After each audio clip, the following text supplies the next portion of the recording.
आइए आयत नंबर 186 की तफसीर सुनते हैं, ज़्यादा वक्त नहीं लगेगा। ये आयत नंबर 186 में इसका आप पहले शान नुज़ूल समाअत फरमाइए।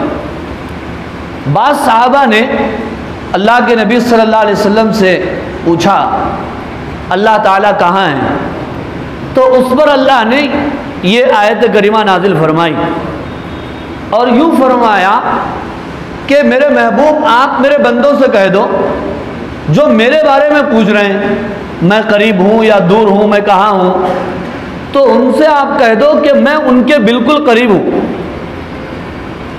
चुनांचे दूसरी आयत में खुद आया कि अल्लाह हमसे हमारे शहरक से ज़्यादा करीब है।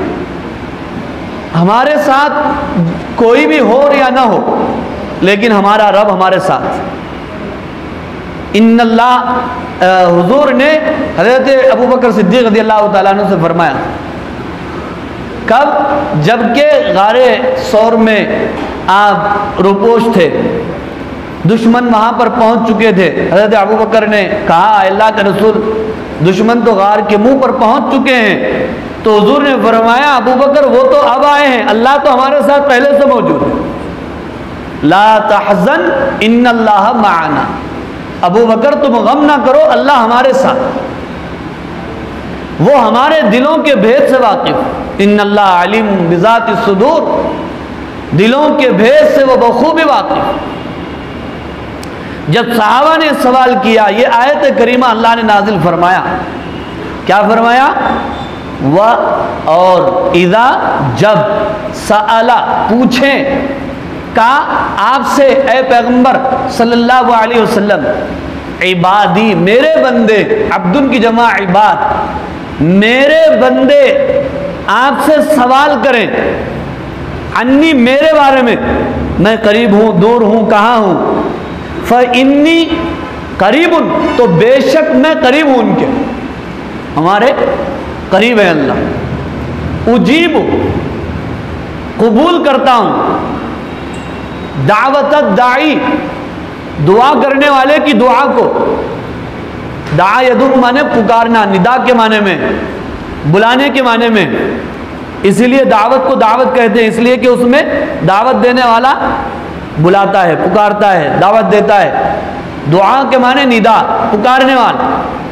तो अल्लाह यूँ फरमा रहे हैं मेरे बंदों मैं तुम्हारे करीब हूँ, तुम जब मुझे पुकारते हो, दुआ करते हो, मैं तुम्हारी दुआ को कबूल करता हूँ।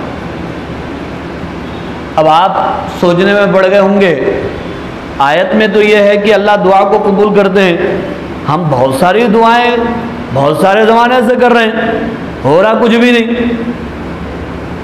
तो उसकी भी तफसील, दुआ के कबूल होने की शक्लें, उसकी 3 शक्लें। पहली शक्ल यह है कि बंदा जो मांगता है अल्लाह वही दे देते हैं। कभी होता है जिंदगी में, नहीं होता, हर एक से होता, वो बोल लेते नहीं फिरते, जो नहीं हो रहा उसको बोल लेते फिरते, नहीं हो रहा उनका दुआ को बोलने हो रही, दुआ को बोलने हो रही। ये भी नाफरमानी में, जो कबूल हो गया तो खामोश बैठ जाता। तो कभी दुआ कबूल होती है, बंदा जो दुआ करता है वो काम पूरा हो जाता। और दुआ कबूल होने की दूसरी शक्ल ये है कि जो बंदा मांगता है वो नहीं मिलता है, अल्लाह उस पर आने वाली मुसीबत को उसकी दुआ की बरकत से हटा देते हैं। उसकी मुसीबत को क्या करते हैं? हटा देते हैं। और कभी ऐसा होता है कि अल्लाह उसकी दुआ को उठा कर रखते हैं और उसका सवाब हशर के मैदान में उसे देते हैं।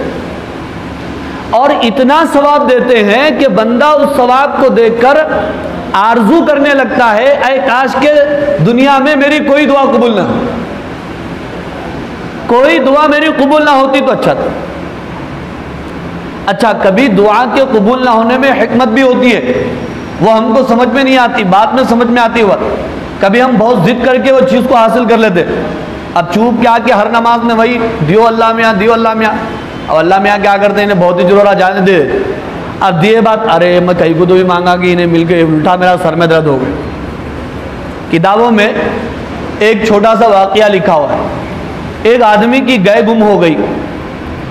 अब खेत में बैठ के दुआ कर रहा रोजाना, ऐ अल्लाह मियाँ वो कौन है जो मेरी गाय ले लिया, बता दीजिए। अब बैठ के रो रहा, ज़ारो कतार आंसू जारी है, मेरे को बताना वो कौन है, वो लियासो मेरी गाय लियासो उसको। अब अल्लाह ताला क्या करे, बहुत ही दुआ कर रहा, बोल के बताना ज़रूरी है इसको। तो क्या करे, सामने से थोड़ा एक शेर की झलक नजर आई। नहीं अल्लाह मियाँ नहीं देख लिया, बस है, अब नहीं देखना चाह रहा उसको मैं अब। तो ऐसा है कि अल्लाह जो है कभी हमारी दुआ कबूल नहीं करते, उसमें हिकमत और मसले। अच्छा, कभी ऐसा होता है हमारी दुआएं आसमान पर नहीं पहुंचती है हमारे बुरे अमल की वजह से।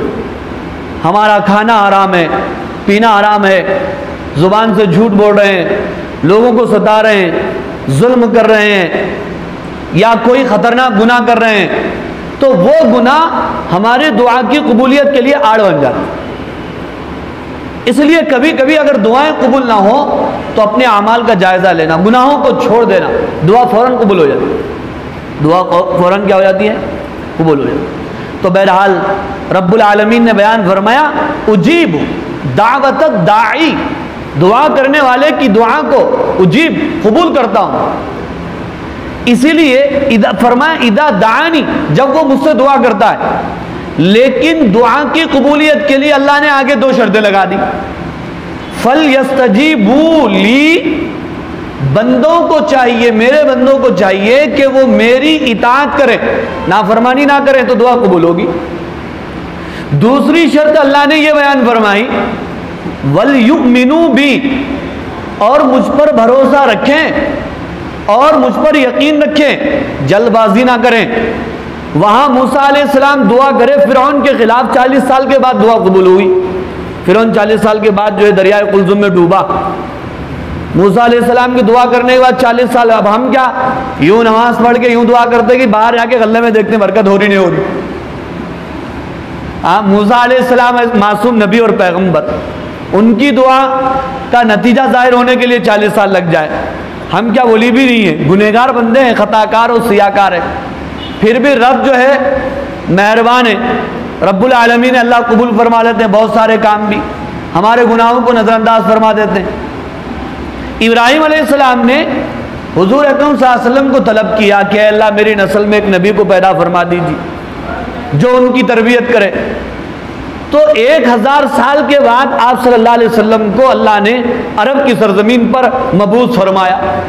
1000 साल लगे इब्राहिम अलैहिस्सलाम की दुआ कबूल होने की। इसलिए आप सल्लल्लाहु अलैहि वसल्लम फरमाया करते थे, मैं इब्राहिम अलैहिस्सलाम की दुआ हूँ, ईसा अलैहिस्सलाम की बशारत हूँ और मेरी माँ का ख्वाब हूँ।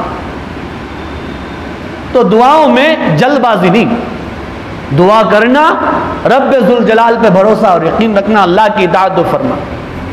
फलयस्तजीबू ली वल युमिनू बी, मेरी इताअत करें, नाफरमानी ना करें, मुझ पर भरोसा रखें।